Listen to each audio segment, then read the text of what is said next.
Hi అండి. ఈరోజు మీకోసం రెండో భార్య పార్ట్ 4 మరి కథలోకి వెళ్తే సిరిని చూసిన అర్జున్, సిరి నువ్వేంటి ఇక్కడ అని షాకింగ్ అడుగుతాడు. చూడండి బావా, నేను ఇక్కడ కేవలం ఒక ఉద్యోగం కోసమే వచ్చాను. బంధుత్వం కలుపుకోవడానికి కాదు. నన్ను మీ మర్దలుగా చూడకుండా ఒక ఎంప్లాయీగా చూసి నాకు అర్హత ఉంటే ఉద్యోగం ఇవ్వండి అని అంటుంది. తన కాన్ఫిడెన్స్ నచ్చుతుంది. గతంలోకి వెళ్తారా అర్జున్. సిరి స్వయాన తన మేనత్త కూతురు ప్రసాద్ రాతుడు గారి ఏకైక చెల్లెలు అర్ణగారి భర్త పోయి ఒంటరైంది. ఆమెకు మరలా పెళ్లి చేయాలని ప్రసాద్ గారు ఎంత ప్రయత్నం చేసినప్పటికీ పిల్ల తల్లిని పెళ్లి చేసుకోవడానికి ఎవరూ ముందుకు రాలేదు. పుట్టింటికి చేరుకుంది. తన జీవితం ఇలా అయిపోయిందనే బాధ ఎవరి మీద చూపాలో అర్థం కాక అరవింద మీద రుసరుసలాడేది. సొంత అన్నయ్య ప్రసాద్ గారి ఎదుగుదల చూడలేకపోయింది. అక్కసుని విషయాన్ని వెళ్ళగక్కేది. సూటిపోటి మాటలతో దెప్పొడుస్తూ అర్జున్తో సమానంగా సిరికి కూడా ప్రేమ పంచేది అరవింద. అయినా సరే నువ్వేం చూసావు, నువ్వేం పెట్టావు లాంటి మాటల తుటలు వదిలేది. ఇక లాభం లేదనుకొని ప్రసాద్ గారు అర్ణకు కొంత భాగం ఆస్తి ముట్టజెప్పి అర్ణ చేత ఒక చిన్న నర్సరీ పెట్టించి తను దూరం పెట్టాడు. అన్నయ్య తను కావాలని దూరం పెట్టని అర్థం చేసుకున్నారున ప్రసాద్ గారితో మాట్లాడడం మానేసింది. అలా ప్రసాద్ గారి కుటుంబానికి దూరమైంది. ప్రస్తుతంలోకి వస్తాడు అర్జున్. అత్త అర్ణ రూపం కళ్ళ ముందు మెదలగా ఇప్పటికైనా అత్త గుణం మారి ఉంటుందా? కాలం ఎవరికైనా పాఠాలు చెప్తూ కదిలిపోతుంది. మరి ఆ మారిందో లేదో అనుకుంటూ ఎదురుగా ఉన్న సిరితో అత్త ఎలా ఉన్నారు, అలాగే ఉన్నారా అన్న అర్జున్ మాటల్లోని అర్ధాంతరాన్ని గ్రహించిన సిరి, బావా అమ్మ ఇప్పుడు చాలా మారింది. నా చిన్నప్పుడు నువ్వు చూసిన మీ అత్త వేరు, ఇప్పుడు మా అమ్మ వేరు అనేసరికి పోన్లే మార్పు మంచిదే అంటూ నవ్వుతున్న అర్జునే చూస్తూ ఇంతకు నేను సెలెక్ట్ అయ్యానా బావా అని అడగటంతో నీ సర్టిఫికేట్స్ పరంగా నీకున్న క్వాలిఫికేషన్ ఓకే అంటూ కంపెనీకి కావలసిన కొన్ని క్వశ్చన్స్ అడుగుతాడు. సిరి అన్నిటికీ చురుగ్గా సమాధానమిస్తుంది. ఎక్స్పీరియన్స్ లేకపోయినా ఏదో సాధించాలనే తపన సిరిలో కనిపిస్తాయి అర్జున్కు. ఓకే సిరి, మా హెచ్ఆర్ నీకు ఫర్దర్ డీటెయిల్స్తో కాల్ చేసి నీకు చెప్తారు అంటూ సిరి ఉద్యోగం కన్ఫర్మ్ చేయకుండానే పంపించేస్తాడు. సిరి బయటకు వెళ్తూ ఎదురు వచ్చిన చైత్ర కనిపిస్తుంది. తన్ని తను పరిచయం చేసుకుంటుంది. ఇంటర్వ్యూకి వచ్చిన వాళ్ళందరూ లంచ్ చేసి వెళ్ళవచ్చు అని అనౌన్స్ చేస్తుంది రిసెప్షనిస్టు. అందరూ భోజనం చేస్తూ ఉండగా సిరి అదే ఇంటర్వ్యూకి వచ్చిన తన ఫ్రెండ్తో కలిసి భోజనం చేస్తూ, ఈ బాస్ ఎవరో కాదు మా బావ, ఆ చైత్ర ఉందే రెండో పెళ్ళాం. అయినా ఆ చైత్ర ఏం బాగుందని, అసలు ఏమైనా మోడ్రన్గా ఉందా? కార్పొరేట్ కల్చర్ ఏ మాత్రం తెలియని తనను మా బావ ఎలా పెళ్లి చేసుకున్నాడు? మా బావని చూడు, సూట్లో మెరిసిపోతూ ఉంటే ఆ చైత్ర ఏంటి అలా పాతకాలం దానిలా అలా ఉంటుందంటూ చైత్ర గురించి చీప్గా మాట్లాడుతుంది.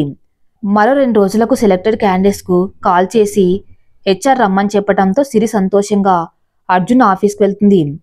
మా ఏకమేనంటూ సిరి లోపలికి వెళ్ళగానే ఎదురుగా ఎస్ అంటూ చైర్లో వెనక్కు తిరిగి ఉన్న చైత్ర ఒక్కసారిగా ముందుకు తిరిగి కనిపిస్తుంది. షాక్ అవుతుంది సిరి. ఇంతకుముందు చూసిన చైత్రకు ఇప్పుడు తాను చూస్తున్న చైత్రకు సంబంధం ఉండదు. చైత్ర చీరకి అందం తెచ్చే విధంగా చూడముచ్చటగా కాటన్ శారీలో హుందాగా దర్శనమిస్తుంది. లూస్ హెయిర్, సింపుల్ మేకప్, చక్కని చీరకట్టు, తీరైన శరీరాకృతితో చాలా అందంగా ఉంటుంది. 2 పిల్లలను కన్న చైత్రకు అసలు పెళ్ళి అవని తనతో పోటీ పడుతున్న చైత్ర అందం చూసి షాక్లో ఉండిపోతుంది. ఇంతలో అర్జున్ వచ్చి ఇంటర్వ్యూ చేస్తాడు. షాక్లో ఉన్న సిరి సరిగ్గా సమాధానం చెప్పలేకపోతుంది. చైత్రకు వేరే పని ఉండటంతో బయటికి వెళ్తుంది. చైత్ర వెళ్ళగానే ఏమైంది సిరి, తెలివితేటలు ఉండేది, వేసుకునే డ్రెస్లో ఉండదు. డ్రెస్సింగ్ని ఎప్పుడు కావాలంటే అప్పుడు మార్చుకోవచ్చు, కానీ క్యారెక్టర్ పుట్టుకతో పెంపకంతో వస్తుంది. బహుశా అది నీకు లేదు. నువ్వు అనుకున్న కార్పొరేట్ కల్చర్ అంటే ఇలా గోసిప్ చేయటమేనా? ఏం తెలుసని నీకు చైత్ర గురించి? 2 పిల్లలకు మంచి తల్లి, కొందర్లా చీడపురుగులను కాక మంచి పురుగులుగా తీర్చిదిద్దే సమర్థత ఉంది తనకు. తెలుగుతనం ముట్టిపడే కట్టుబొట్లను పరాయి దేశం వాళ్ళే మెచ్చుకుంటూ ఉంటే నీలాంటి వాళ్ళు మాత్రం పాత చింతకాయ పచ్చడి అంటూ తోసిపడేస్తున్నారు. ఫ్యాషన్కు నిర్వచనం నువ్వెలా ఇవ్వగలవు? ఎవరికి ఏది కంఫర్ట్ ఇస్తుందో అదే అందం. నువ్వు వేసుకున్న డ్రెస్సింగ్ నేను తప్పటను, అది పూర్తిగా నీ పర్సనల్, నాకు అనవసరం. కానీ నా భార్యను నిందించే హక్కు నీకు లేదు. అయినా దేవతల అందం దెయ్యాలకు అంత సులువుగా కనపడదు అనేసరికి సూటిగా చూస్తుంది సిరి. ఉక్రోషం ఆపుకోలేక, నేనన్న దాంట్లో తప్పేముంది బావా? అనుపమ చనిపోయాక నన్ను కనీసం రెండో పెళ్ళనే చేసుకోమని అమ్మ మామయ్యకు ఫోన్ చేసి అడిగితే ససేమీరా కుదరదు అని ఎందుకు చెప్పారు అంటే అసలు విషయం వెళ్ళకక్కుతుంది. నాకేం తక్కువ, ఈ చైత్ర నాకు ఎందులో సరితూగుతుందని అంటే ఏవో మాట్లాడుతున్న సిరిని షటప్ అంటూ అరుస్తాడు. తమకు దక్కనిది వేరొకరికి దక్కినందుకు నువ్వు పెంచుకున్న అసూయతో ఎదుటివారిలో కనపడిన గోరంత లోపాన్ని కొండంతగా చేసి చూసే నువ్వెక్కడా? ప్రేమతో ఎదుటివారిలో ఉండే లోపాన్ని సరిచేయగల నా చైత్ర ఎక్కడా? Just get lost from here అంటూ వేలు బయటకు చూపిస్తాడు. వెళ్ళిపోతున్న సిరితో అర్జున్, చూడు అత్త మారిందని చెప్పావు, మారలేదని నిన్ను చూస్తే అర్థమైంది. నీకు చదువు ఉంది కానీ సంస్కారం క్యారెక్టర్ లేవు. సో నేను ఉద్యోగం ఇవ్వలేను. నిన్ను నువ్వు మార్చుకోకపోతే ఎక్కడ ఎదగలేవు. గుర్తుపెట్టుకో, ఇక నువ్వు వెళ్ళవచ్చు అంటూ సిరిని పంపిస్తాడు. అర్జున్ మాటలను అప్పుడే లోపలికి వస్తున్న చైత్ర వింటుంది. ఆ రోజు పొద్దున జరిగిన విషయం గుర్తొచ్చింది చైత్రకు. ఉదయాన్నే చైత్రను నిద్రలేపి కొత్త మోడర్న్ శారీ గిఫ్ట్గా ఇచ్చి కట్టుకోమన్నాడు అర్జున్. తానే హెయిర్ స్టైల్ చేశాడు. అసలు మేకప్ అలవాట్లేని చైత్రకు తానే సింపుల్ మేకప్ చేశాడు. చైత్ర ఎంత బాగున్నావా ఇప్పుడు? ఈ మధ్య నీ మీద నీకు కేరింగ్ తగ్గిపోయింది అంటూ చిరుకోపం చూపించాడు. అద్దంలో చూసుకున్న చైత్రకు తనకు తానే కొత్తగా అనిపించింది. అదంతా ఎందుకు చేశాడో ఇప్పుడు అర్థమవుతుంది చైత్రకు. తన మీద ఉన్న గౌరవం, ప్రేమకు చైత్ర కళ్ళు ఆనందంతో వర్షిస్తాయి. లోపలికి వచ్చి Ajju baby I love you అంటూ అర్జున్ బుగ్గపై ముద్దు పెడుతుంది. హే చైత్ర, ఇది ఆఫీస్ అంటూ అర్జున్ కోప్పడతాడు. తుర్రుమంటుంది చైత్ర. నవ్వుకుంటాడు అర్జున్. అర్జున్ చైత్రలా కృషి ఫలిస్తుంది. కొద్ది రోజులకే కొత్త బ్రాంచ్ డెవలప్ అవుతుంది. అనుకున్నట్టుగానే క్లయింట్స్ ఇచ్చిన ప్రాజెక్ట్స్ను సక్సెస్ చేస్తారు. ప్రసాద్ గారు సౌమ్యని తీసుకుని వైజాగ్ వస్తారు. సౌమ్య పరుగున వచ్చి మమ్మీ అంటూ చైత్రను అల్లుకుంటుంది. సౌమ్యను ముద్దు పెట్టుకుంటుంది. తమ్ముళ్ళు ఎలా ఉన్నారని అడుగుతుంది. ఓహో బాగున్నారు మమ్మీ, బాగా చదువుతున్నారు. సమ్మర్ హాలిడేస్కు వాళ్ళు కూడా వస్తారు. హ్యాపీగా మేము ముగ్గురం ఆడుకోవచ్చు అనేసరికి నవ్వుతుంది చైత్ర. లోపలికి వెళ్తారిద్దరు. ప్రసాద్ గారికి సిరి గురించి చెప్తారు అర్జున్. విషయం విని నిట్టూరుస్తాడు ప్రసాద్. తల్లి బుద్ధులే కూతురికి వచ్చాయన్న మాట అనుకుంటాడు మనసులో. సరేరా అర్జున్ ఇక వెళ్ళొస్తా అంటూ తిరుగు ప్రయాణం అవుతారు ప్రసాద్ గారు. ఎదురుగా సిరిని చూసి ఆగిపోతాడు. బాగున్నారా మామయ్య అంటూ లోపలికి వస్తుంది. ఎవరు రమ్మన్నారు నిన్ను అంటూ కోపంగా అడుగుతాడు అర్జున్. మౌనంగా ఉంటాడు ప్రసాద్. అర్జున్ అరుపులకి లోపల ఉన్న చైత్ర, సౌమ్య బయటకు వస్తారు. సారీ చైత్ర అంటూ సిరి చైత్ర కాళ్ళ మీద పడుతుంది. షాక్ అవుతారందరూ. సిరి ఎందుకు ఇలా ప్రవర్తిస్తుందో అర్థం కాదు అర్జున్కు. ఏంటి సిరి, లే అంటూ తనను లేవదీసి కూర్చోమంటుంది. వెనకాతలే అరుణ వస్తుంది. ప్రసాద్ గారు అరుణను చూసి ఆశ్చర్యపోతారు. అర్జున్ అయితే అత్త అంటూ నోట మాట రాక ఆగిపోతాడు. అరుణను చూసి అందరు షాక్ అవుతారు. ముఖ్యంగా ప్రసాద్ గారు. అన్నయ్య బాగున్నావంటూ పలకరిస్తూ ఉంది. ముభావంగా సమాధానం చెప్తారు ప్రసాద్. అన్నయ్య, ఇప్పుడు సిరికి ఉద్యోగం చాలా అవసరం. నువ్విచ్చిన ఆస్తిని, నువ్వు చూపెట్టిన దారి అయిన నర్సరీని కోల్పోయాము. మా ఆయన బ్రతుకుండగా చేసిన అప్పులు తర్వాత మెడకు చుట్టుకున్నాయి. చేసేది లేక వాటిని అమ్ముకున్నామని బోరుమంటుంది. అందుకే ప్రాధేయపడుతున్నా, దయచేసి సిరికి ఏదో ఒక దారి చూపించు. నీ కంపెనీలోనే ఏదో ఒక ఉద్యోగం ఇప్పిస్తే బాగుంటుంది అంటూ బోరుమంటుంది. ప్రసాద్ గారు ఏదో ఆలోచించి, నేను తప్పకుండా సిరికి ఒక దారి చూపిస్తాను, బాధపడకు అరుణ అంటూ ఆమెకు మాట ఇచ్చి పంపించేస్తారు. వాళ్ళు వెళ్ళాక అర్జున్, నాతో చెప్పకుండా నువ్వెటువంటి నిర్ణయాలు వాళ్లకు సంబంధించి తీసుకోవద్దు అని చెప్పి తిరిగి హైదరాబాద్ చేరుకుంటాడు. ప్రసాద్ గారు ఆలోచనలు పడతాడు. సిరి వాళ్ళ గురించి ఆలోచిస్తూ ఒక నిర్ణయానికి వస్తాడు. తన నిర్ణయం ఏంటో అర్జున్ కాల్ చేసి చెప్తాడు. సరే అంటాడు అర్జున్. అంతకన్నా ముందే అసలు అరుణ చెప్పిన విషయంలో ఎంత నిజముందో తెలుసుకునే ప్రయత్నం చేస్తాడు. తనకున్న పరపతి వల్ల వెంటనే ఇన్ఫర్మేషన్ తెలుసుకుంటాడు. సిరి అరుణ ఇద్దరికీ విచ్చలవిడిగా ఉండటం అలవాటై ఆస్తులు అమ్ముకునే దాకా వెళ్ళి అంతా తగిలేశారని ప్రసాద్ తన ఎంక్వైరీలో తెలుసుకుంటాడు. సిరికి వెంటనే కాల్ చేసి అర్జున్ ఫ్రెండ్ కంపెనీలో ఉద్యోగం ఉంది అని చెప్పగానే సిరి గతుక్కుమంటుంది.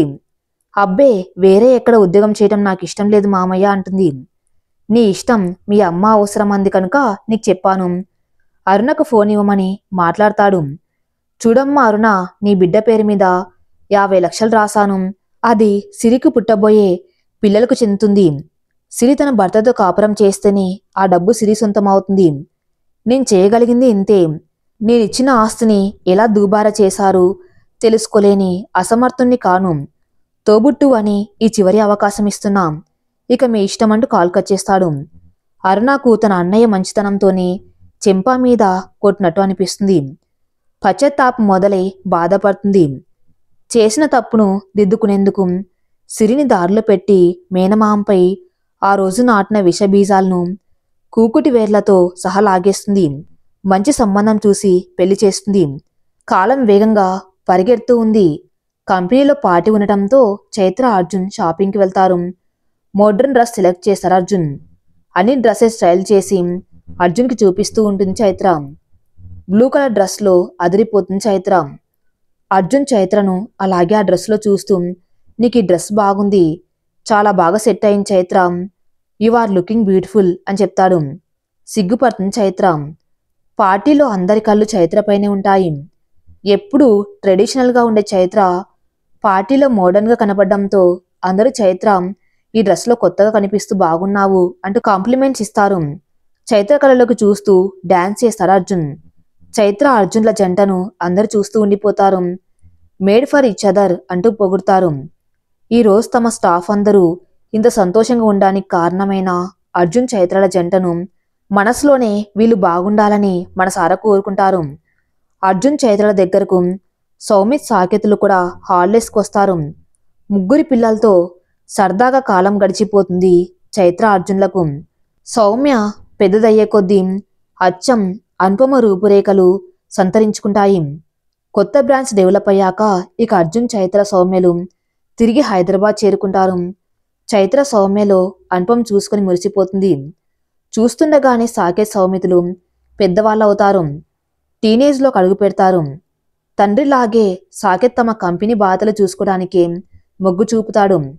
తమ ఫ్యామిలీ బిజినెస్లోకి అడుగు పెట్టాలనుకుంటాడు.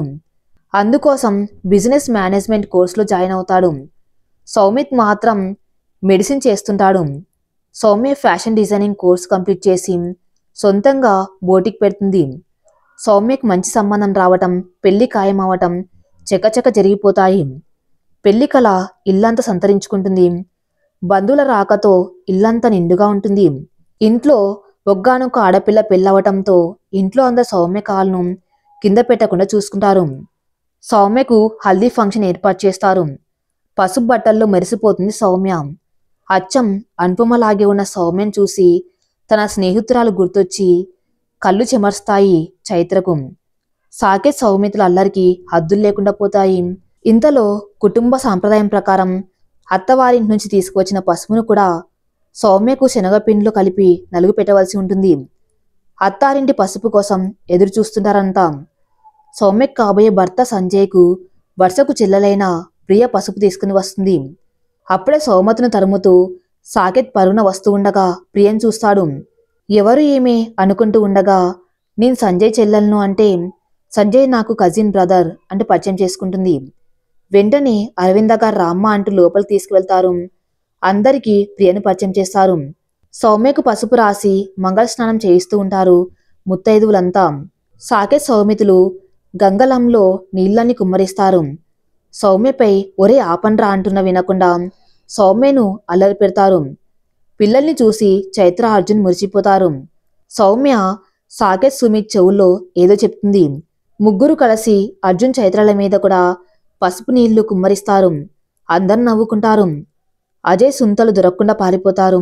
అరవింద ప్రసాద్ గార్లకి కొడుకులు కోడళ్లను మనవలను చూసుకుని మనసు నిండిపోతుంది. చైత్ర సాకేత్ను అర్జున్ సౌమిత్ను పట్టుకుని లాక్కువచ్చి వాళ్ళను కూడా తడిపేస్తారు. ఇల్లంతా నవ్వుల కోలాహలంతో కలకల్లాడుతుంది. ప్రియను సౌమ్య కుటుంబం ఆకట్టుకుంటుంది. ఎంత అందమైన ఉమ్మడి కుటుంబం, ఒకరంటే ఒకరికి ఎంతటి ప్రేమ అభిమానం. ఇలాంటి కుటుంబంలో పుట్టాలంటే అదృష్టం ఉండాలనుకుంటూ తన కుటుంబాన్ని తలుచుకుని బాధపడుతుంది.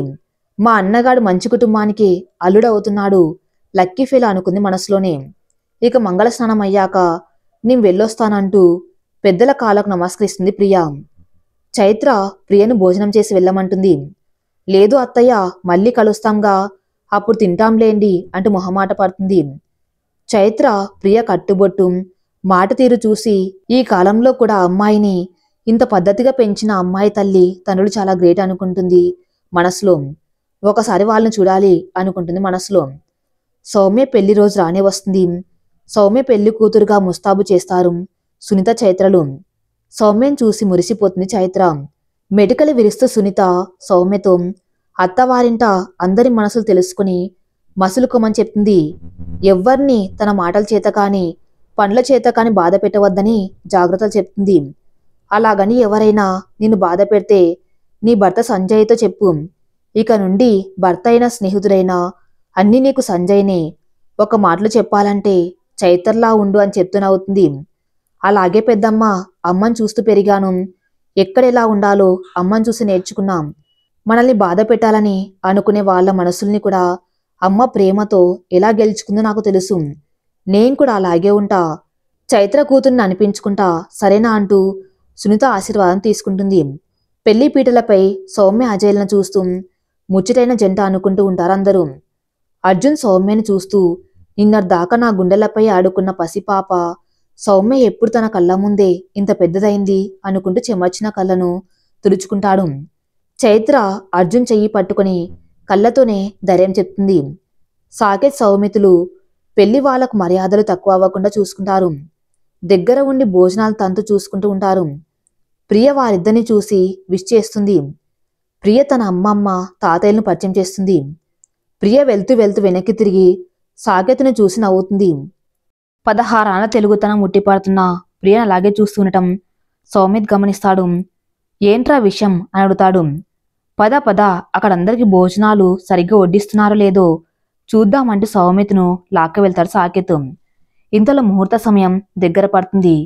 మంగళ వాయిద్యాలు మోగుతూ ఉండగా సౌమ్య అజయ్లు జీలకర్ర బెల్లం ఒకరి తలపై ఒకరు పెడతారు. మాంగళ్య ధారణ పూర్తి అవుతుంది. అందరూ అక్షింతలు వేసి ఆశీర్వదిస్తారు. సాకేత్ సౌమితులు డాన్స్ చేస్తూ హడావిడి చేస్తారు. ఒకరు సౌమ్యను మరొకరు అజయ్ని ఎత్తుకొని పూలదండలు వేయిస్తారు. అందరూ చప్పట్లు కొట్టి ఆశీర్వదిస్తారు. మరొక వైపు భోజనాలు జరుగుతూ ఉంటాయి. చైత్ర అర్జున్ స్వయంగా వచ్చిన వారికి అన్నీ అందాయో లేదో కనుక్కుంటూ రిటర్న్ గిఫ్ట్స్ ఇస్తూ ఉండగా ప్రియను చూసి మాట్లాడుతుంది చైత్ర. మీ అమ్మ నాన్నలు ఏరి, ఎక్కడ నాకు కనపడలేదు, అమ్మని పిలువు, తాంబూలం ఇవ్వాలి అంటూ ఉండగా తల దించుకుంటుంది సమాధానం చెప్పకుండా ప్రియ. ఇంతలో ప్రియ అమ్మమ్మ వచ్చి చైత్రతో ప్రియ అమ్మ నాన్నల గురించి ఒక చేదు నిజం చెప్తుంది. నిర్ఘాంతపోతుంది చైత్ర. అంతా విన్న సాకేత్ మౌనంగా అక్కడి నుండి పక్కకు వెళ్ళిపోతాడు. సౌమిత్ గమనించి ఏమైందిరా అలా ఉన్నావు అంటూ ఉండగా అప్పగింతల తంతు మొదలవుతుంది. పంతులు గారు మంత్రాలు చదువుతూ ఉండగా సౌమ్య అరచేతులను పాలల్లో ముంచి చైత్ర అర్జున్ చేతుల మీదుగా సౌమ్య చేతుల్ని అజయ్ చేతులు పెడతారు. తర్వాత అత్తమామల చేతుల్లో పెడతారు. అర్జున్ చైత్రలకు సౌమ్యని విడిచి వెళ్లాలంటే దుఃఖం పొంక వస్తుంది. ప్రియ వరసకు ఆడపడిచి అవ్వటంతో ఒరే అన్నయ్య, పద వదిన తీసుకువెళ్దాం, ఎత్తుకొని తీసుకురా, లేదంటే కాళ్ళు కందిపోతాయంటూ అందరు నవ్విస్తుంది. చూడు వదిన, అన్నయ్య చాలా మంచివాడు. ఇక పెద్దనాన్నలకు నువ్వు కూతురివే అనుకో, నీకు భయమే అవసరం లేదు అంటూ ధైర్యం చెప్తుంది. వయసులో చిన్నదైనా మనసులో అంత బాధని పెట్టుకుని అందరితో ఎంత కలుపుగోలుగా ఉంది ప్రియ. అనుకోకుండా ఉండలేకపోతుంది చైత్ర. నవ్వుతూ ఉండే ప్రియ వెనుక ఇంతటి చేదు నిజం ఉందని ఊహించలేదు చైత్ర. ప్రియ కుటుంబం వెనుక ఉన్న చేదు నిజం తెలిసి బాధపడుతుంది చైత్ర. సౌమ్య అత్తవారింటికి చేరుకుంటుంది. ఆడపిల్ల ఇంట్లో లేని లోటు అర్జున్ కుటుంబంలో వెల్తీగా ఉంటుంది అందరికీ. సౌమ్యకు అత్తారిల్లు కొత్తగా అనిపిస్తుంది. సంజయ్ మృదుస్వావి, భార్య అంటే ప్రేమ, గౌరవం చూపటం, ఇవన్నీ సౌమ్యకు పుట్టింటిని మరిపించేలా చేస్తాయి. సౌమ్య అత్తగారు ప్రియనిక్కడే మరో 10 రోజులు ఉండి వెళ్ళమంటారు. పాపం సౌమ్య కాస్త బెంగగా ఉంటుందే. మేమందరం తనకు ఎంత ప్రేమగా చూసుకున్నాం. తన వయసు వాళ్ళతో ఉండే కలివిడితనం వేరు. నీకు తనకు వయసు తేడా కొంతే కదా, నీతో ఉంటే స్నేహితురాలతో ఉన్నట్టు ఫీల్ అవుతుంది అని నచ్చ చెప్పడంతో ప్రియ కూడా సౌమ్యకు తోడుగా ఉండిపోతుంది. రోజులు గడుస్తుంటాయి. 2 ఏళ్లు గడుస్తాయి. సౌమ్య నీళ్లు పోసుకుందన్న శుభవార్త ఇరు కుటుంబాలు సంతోషం నింపుతుంది. సాకేత్ చదువు పూర్తి చేసి రాతుడు గ్రూప్ ఆఫ్ ఇండస్ట్రీస్ అయిన సొంత కంపెనీలోనే సీఈఓగా బాధ్యతలు స్వీకరిస్తాడు. సౌమిత్ మెడిసిన్ పూర్తి చేసి ప్రాక్టీస్ పెడతాడు.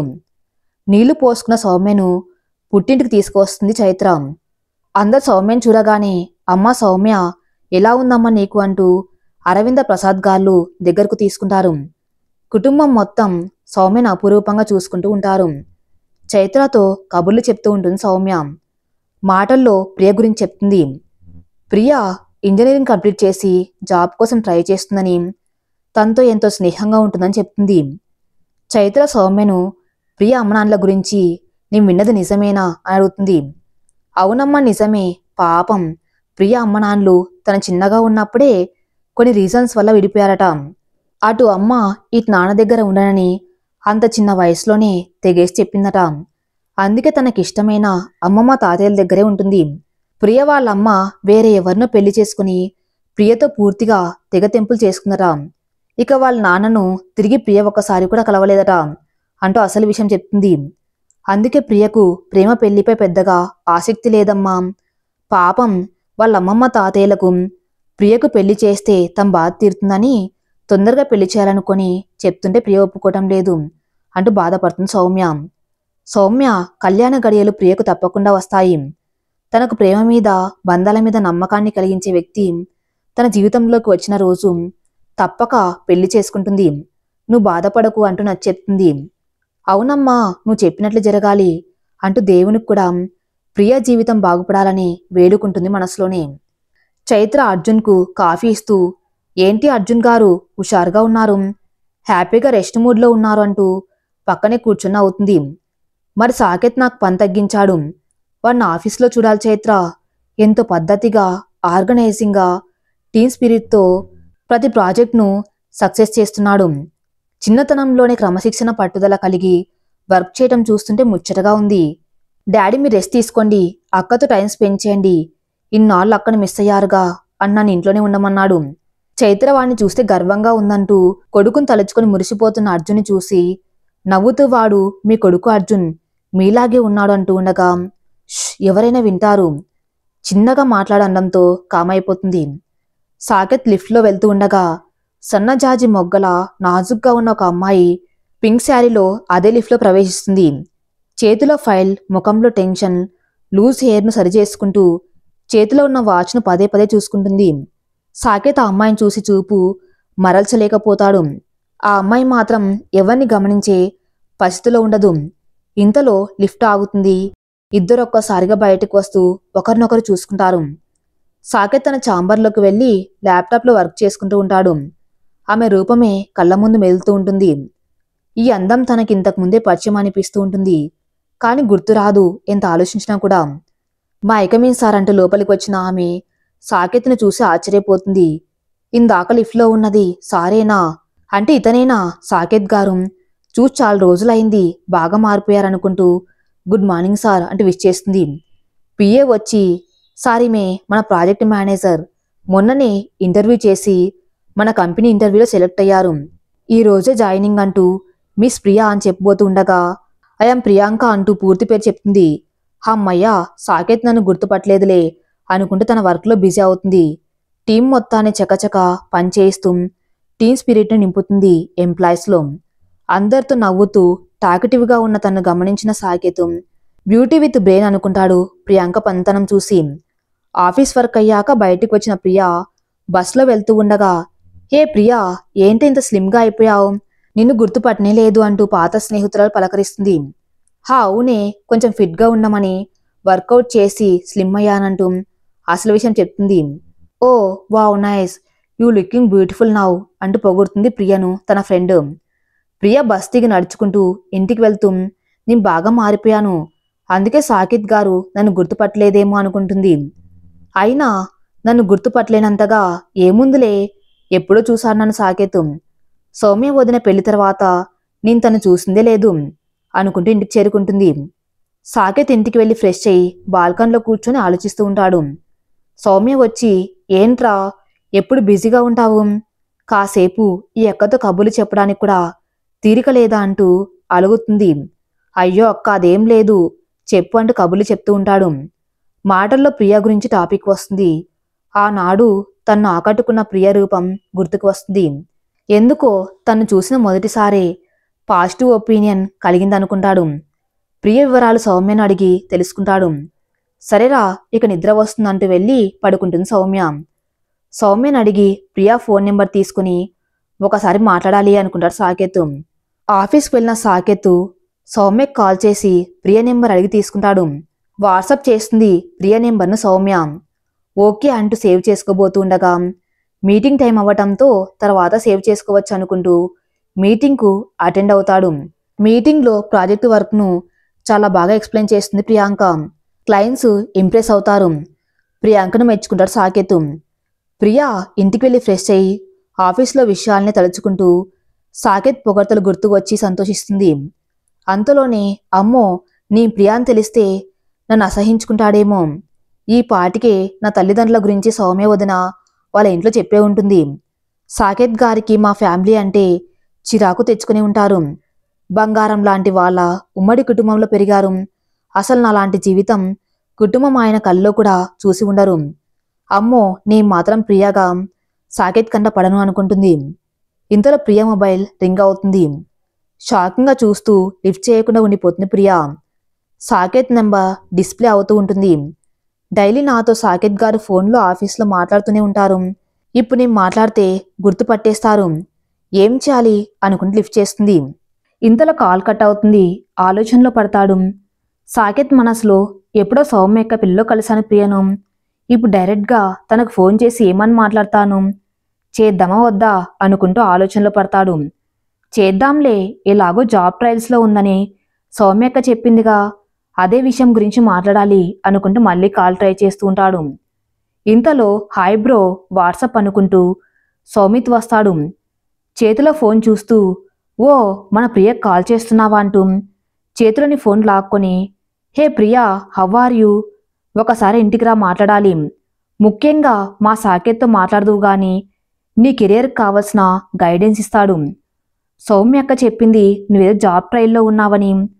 ఓకే రేపు సండే కదా, సాకేత్ ఫ్రీగా ఉంటాడు, వచ్చే ప్రియా అంటూ తనకు సమాధానం చెప్పే అవకాశం ఇవ్వకుండా కాల్ కట్ చేశారు సౌమిత్. ఒరే ఏంట్రా సౌమిత్, ఎందుకురా ఇలా చేశావు, నిన్నెక్కర్రా రమ్మన్నాను అంటాడు కోపంగా. మరి లేకపోతే ఏంటి బ్రో, నీకు తనతో మాట్లాడాలని ఉంది, నీకేం మొహమాటం, నీ మూగ ప్రేమను 3 ఏళ్ల నుండి చూస్తున్నా అంటూ నవ్వుతాడు. ఒరే సౌమిత్ నేను చెప్పానా నీకు, ప్రియ అంటే నాకు ఇష్టమని పిచ్చి పిచ్చిగా ఊహించుకోకు, మన వయసు అమ్మాయి కాబట్టి జస్ట్ ఇంట్రెస్ట్ అంతే, పైగా మన సౌమ్యకకు తనెంతో మోరల్ సపోర్ట్ ఇచ్చింది, అందుకే తనకు మన కంపెనీలో జాబ్ ఇచ్చి సాయం చేద్దామనుకున్నాం, అంతకు మించి ఏం లేదులే, ఊరికే ఊహించుకోకు అంటూ వెళ్ళిపోతుంటాడు. సాకేత్ పక్కకు వెళ్ళి ప్రియ గురించి ఆలోచిస్తూ ఉంటాడు. నిజంగా అసలు ప్రియ మీద నాకేంటి ఇంట్రెస్టు, ఆ రోజు ప్రియ రూపం ఇంకా నా కళ్ళలోనే ఉంది, అలా అని అది ఆకర్షణ కాదేం, మరేంటి సౌమిత్ అన్నది నిజమేనా, చా అదేం కాదులే, సాకేత్ కొంచెం మెచ్యూర్డ్గా ఆలోచించు అని తనకు తాను చెప్పుకుంటాడు. ఉదయం అవ్వగానే సండే అవ్వటంతో సునీత సాకేత్ను నిద్రలేపి నీకిష్టమైన టిఫిన్ చేసా లేనా అన్న త్వరగా తిందు అంటూ గారం చేస్తుంది. అజయ్ వచ్చి నీ కొడుకు ఏమైనా ఇంకా చిన్నపిల్లవాడు అనుకున్నావా, ఇప్పుడు వాడు మన కంపెనీకి సీఈఓ అంటాడు, ఈ అమ్మకు వాడెప్పుడు పిల్లాడే అంటుంది సునీత. అవును డాడీ, అమ్మకు నేనెప్పుడు పిల్లవాణ్ణే, ఏం చేసావమ్మా నా కోసం, ఇడ్లీ సాంబారేనా అండంతో అవునరా కరెక్ట్గా గెస్ చేశావు అంటూ హైఫై ఇస్తుంది సునీత. సరిపోయారు తల్లి కొడుకులు ఇద్దరు అనుకుంటాడు అజయ్. సౌమ్యకు ప్రియ కాల్ చేసి తనకు జాబ్ వచ్చిందని సంతోషంగా చెప్తుంది. వావ్ కంగ్రాట్స్, ఎక్కడ అని అడగటంతో డైరెక్ట్గా కలిసినప్పుడు చెప్తాలే వదిన అంటూ నిన్న నైట్ సౌమిత్ ఫోన్లో మాట్లాడిన సంగతి చెప్తుంది. సర్లే నేను వాడితో చెప్తాలే అంటుంది. జాబ్ కోసమని కాదు కానీ ఒకసారా నేను ఇక్కడికి వచ్చాక నేను చూడలేదనడంతో సరే వదిన వీలు చూసుకుని వస్తాలే అంటుంది. వస్తలే కాదు ఇవాళ వస్తున్నావంతే అంటూ కాల్ కట్ చేస్తుంది సౌమ్య. ఒరే సాకేత్ ఇవాళ ప్రియ వస్తుందిరా, ఇంట్లోనే ఉండు, బై ద వే తనకెక్కడో జాబ్ వచ్చిందట అని చెప్పగానే ఓ అవునా అంటూ ఉండగా సౌమిత్ వచ్చి నిన్న నేను ఆ విషయం గురించి మాట్లాడడానికి రమ్మంటే విషయం చెప్పలేదేంటి అంటూ ఉండగా అసలు తమరు ఎదుటి వారికి మాట్లాడే ఛాన్స్ ఎక్కడిస్తారు అంటూ సాకేత్ సౌమిత్ తలపై మొట్టికాయ వేస్తాడు.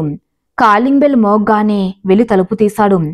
సాకేత్ ప్రియ వచ్చిందేమో అని తలుపు తీసి ఎదురుగా ఉన్న ఆమెను చూసి షాక్ అవుతాడు. ప్రియ వస్తుందనుకుంటే ప్రియాంక వచ్చిందేమిటనుకుంటూ కమీన్ అంటూ ప్రియాంకను పక్కనే ఉన్న ప్రియన్ లోపలికి రమ్మని కూర్చోమంటాడు. సార్, మన క్లయింట్స్ మన కంపెనీ నుంచి మెటీరియల్ కొనడానికి డీల్ చేసుకున్నారు. ఆ ఫైల్ మీరు స్టడీ చేసి సైన్ చేయవలసి ఉంది. ఇవాళ ఇంటికి రమ్మన్నారు కదా, సో అంటూ విషయం గుర్తు చేస్తుంది. ఓ అవును కదా, నేను ఆ విషయం మర్చిపోయా, సారీ అంటూ ఫైల్ చూస్తూ ఉంటాడు. ప్రియా అటు ఇటు చూస్తూ హమ్మయ్యా, ఇంట్లో సౌమ్య వదిన ఉండి ఉండదు, హాస్పిటల్కు చెకప్కి వెళ్ళాలి అంది, అందుకే నన్ను ఆఫ్టర్నూన్ రమ్మంది. సౌమ్య వదిన ఉన్నప్పుడు వస్తే సాకేత్కు దొరికిపోతాను, అందుకే ఇలా ప్లాన్ చేసి తాను లేని ఈ టైంలో వచ్చా అనుకుంటుంది మనసులో. ఫైల్ స్టడీ చేస్తూ ప్రియాంక టెన్షన్ గమనించిన సాకేత్ ఏమైంది అని అడుగుతాడు. నథింగ్ సార్ అంటూ నీళ్ళు నములుతుంది ప్రియాంక. ఎందుకో ప్రియాంకను చూసిన ప్రతిసారి నా గుండె వేగం పెరుగుతుందనుకుంటాడు. ఆ బుగ్గపై పుట్టుమచ్చను చూసిన సాకేత్కు టక్కున ప్రియ జ్ఞాపకం వస్తుంది. ఓకే థ్యాంక్ యూ సార్ అంటూ ప్రియాంక పియ్యే వెళ్ళిపోగానే పరుగున వెళ్ళి సౌమ్య పెళ్లి ఆల్బం చూస్తాడు. ప్రియా ఫోటోను అలాగే పర్సనల్గా చూస్తాడు. అదే పుట్టుమచ్చ అనుకుంటూ ఆ ఫోటోను తన మొబైల్లో ఫోటో తీసి ఫిల్టర్ ద్వారా మొబైల్లో ప్రియ హెయిర్ స్టైల్ని మార్చి కొంచెం స్లిమ్ చేసి చూస్తాడు. షాక్ అయిపోతాడు. ప్రియాంక రూపం ప్రత్యక్షమవుతుంది. అమ్మ ప్రియా, నువ్వేనా ప్రియాంకలా నా దగ్గర జాబ్ చేస్తున్నావా, చెప్తా నీ పని, అసలు విషయం దయవలసిన అవసరం ఏంటి తనకు అనుకుంటాడు. అయినా అంతలోనే ఎంత మార్పు, 16 ఆనాల తెలుగు అమ్మాయిలా ముద్దుగా బొద్దుగా చూశాను ఆనాడు, ఇప్పుడు కొంగొత్తగా మోడ్రన్గా స్లిమ్గా మారిపోయింది. లిఫ్ట్లో చూసినప్పుడే నా గుండె వేగం తన్ను కనిపెట్టేసింది, కానీ నేనే కనుక్కోలేకపోయాను అనుకుంటాడు. ఇప్పుడు అర్థమవుతుంది నా మనసు తనను ఇష్టపడుతుంది అని. ఎస్, సౌమిత్ అన్నది కరెక్టే, ఇది ప్రేమే, నా సోల్మేట్ ప్రియనే. మరి తనకు ప్రేమ పెళ్లిపై నమ్మకం లేదని సౌమ్యక్క చెప్పింది, మరి నా మనసులోని మాట అసలు తనకు చెప్పలేనేమో ఎలా అనుకుంటాడు. అంటే సౌమ్య అక్క ఉంటే తను దొరికిపోతుంది కాబట్టి కావాలని అక్కలేని టైంలో ప్రియాంకగా వచ్చిందనమాట. కానీ ఎందుకు నాకు ప్రియగా దొరకకూడదనుకుంటుంది, కనిపెట్టాలనుకుంటాడు. ఇంతలో చెకప్కి వెళ్ళిన సౌమ్య చైత్రలు ఇంటికి వస్తారు. ఎలా ఉందమ్మా సౌమ్య, బిడ్డ ఎదుగుదల అంత క్షేమంగానే ఉందా అంటే అరవింద్ అడుగుతుంది. అంతా క్షేమే అత్తయ్య అంటూ పక్కనే ఉన్న చైత్ర చెప్తుంది. అవును నానమ్మ, స్కాన్లో బేబీని చూపించారు అంటూ సంబరంగా చెప్తున్న మనవరాలి సంతోషాన్ని చూసి మురిసిపోతూ మెటికలు విరుస్తుంది అరవింద. తన గదిలోకి వెళ్ళి సౌమ్య ప్రియకు కాల్ చేసి హాస్పిటల్కి వెళ్ళి వచ్చేసాను, ఇక నువ్వు ఇంటికి వచ్చేయి అని చెప్తుంది. అది కాదు వదిన, నా బైక్ చెడిపోయింది అని అబద్ధం చెప్తుంది. ఓ అలాగా, సరేలే అంటూ కాల్ కట్ చేస్తుంది బాధగా. సాకేత్ ఎందుకక్క బాధపడతావు, విషయం అర్థమైంది, నేను వెళ్ళి తీసుకువస్తాలే అంటూ ప్రియ అడ్రస్ అడిగి తిన్నగా ప్రియ వాళ్ళ ఇంటికి బయలుదేరతాడు. ఎవరో తలుపు తట్టడంతో తలుపు తీస్తుంది ప్రియ. ఎదురుగా ఉన్న సాకేత్ని చూసి షాక్ అవుతుంది. ఏం చేయాలో అర్థం కాక సార్ మీరేంటి ఇక్కడ అంటూ తడబడుతుంది. లోపలికి రావచ్చా అంటూ డైరెక్ట్గా లోపలికి వచ్చి కూర్చున్న సాకేత్ను ప్రియ కళ్ళు పెద్దవి చేసి చూస్తూ అది సార్, మీరు ఇక్కడికి వచ్చిన పని ఏంటో నాకు అర్థం కావటం లేదంటూ బుర్ర గోక్కుంటున్న ప్రియను చూస్తే నవ్వు ఆపుకోలేకపోతాడు సాకేత్. పైకి మాత్రం సీరియస్గా వెళ్ళు చెప్తాను, కంగారెందుకు, ముందు వెళ్ళి ఫార్మల్ డ్రెస్లో రా, ఒక మీటింగ్కి వెళ్ళాలి మనం అని చెప్తాడు. ఇప్పుడు కనుక అమ్మమ్మ ఈయన గారిని చూస్తే నువ్వా సాకేత్ బాబు అంటూ పల్లి కలిస్తుంది. ఏం చేయాలి దేవుడా అంటూ గోర్లు గోక్కుంటూ అలాగే నిలబడి చూస్తూ ఉంటుంది. ఇంతలో ఎవరే వచ్చింది అంటూ ప్రియమమ్మ హాల్లోకి వస్తుంది. అయిపోయాను నేను అనుకుంటూ ప్రియ బిగుసుకపోతుంది. ఏమైందే, మాట్లాడవేమిటి, ఇతనెవరు అంటూ ఉండగా నోట మాట రాదు ప్రియకు. అలా నోట్లో వెలక్కాయ పన్నట్లు ఉన్నావేమిటే చెప్పు అంటూ ఉండగా నేను చెప్తానుగా బామ్మగారు అని నమస్కరిస్తారు సాకేత్. నిన్నెక్కడ చూశాను బాబు అనేసరికి ప్రియా గుండె వేగంగా కొట్టుకుంటూ తన గుండె సవ్వడి తనకే వినిపిస్తుంది. ఏం చేయాలో అర్థం కాక టెన్షన్ పడుతుంది. ఇక అయిపోయింది. నేను దాచిన విషయం ఇప్పుడు సాకేత్కు తెలిసిపోతుంది. నేను ప్రియాంక అనబడే ప్రియను అని అర్థమవుతుంది. ఈ అమ్మమ్మ ఇప్పుడే రావాలా అనుకుంటూ ఉండగా, అది నేను బామ్మగారు అంటూ సాకేత్ మాట్లాడబోతూ ఉండగా, సారీ సాకేత్ గారు, మా అమ్మమ్మకు కళ్ళజోడు పెట్టుకోలేదుగా, సరిగ్గా చూడలేదు. అమ్మమ్మ వెళ్ళి కళ్ళజోడు పెట్టుకురా అని లోపలికి పంపించేస్తుంది. ప్రియ లోనికి వెళ్ళి, ఆయన మా బాసు, నువ్వేం మాట్లాడకు, ఇక్కడే ఉండు, తర్వాత నీకు అన్ని విషయాలు వివరంగా చెప్తాం. ఇప్పుడు నేను ప్రియను కాదు ప్రియాంకను.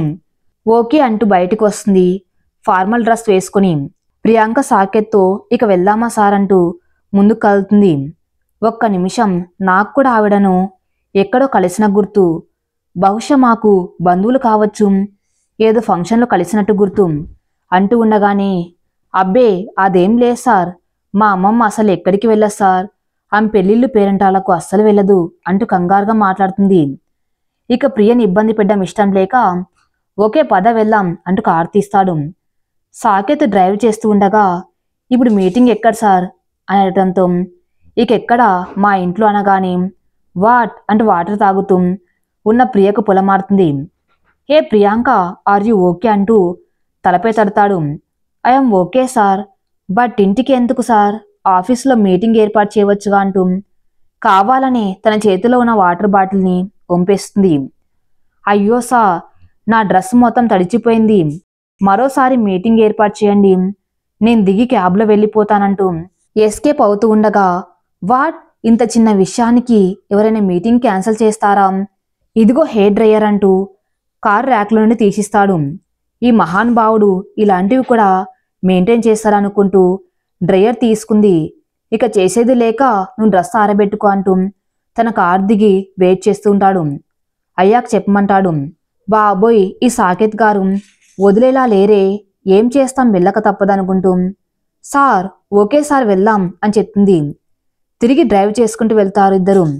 దేవుడా, నువ్వే ఏదో ఒకటి చేయంటూ గట్టిగా అనుకుంటుంది మనసులో ప్రియ. ఉరుములు మెరుపులతో వర్షం మొదలవుతుంది. థ్యాంక్స్ స్వామి, నువ్వున్నావయ్యా అనుకుంటుంది. చిన్న జల్లుల మొదలైన వర్షం జడివానగా మారుతుంది.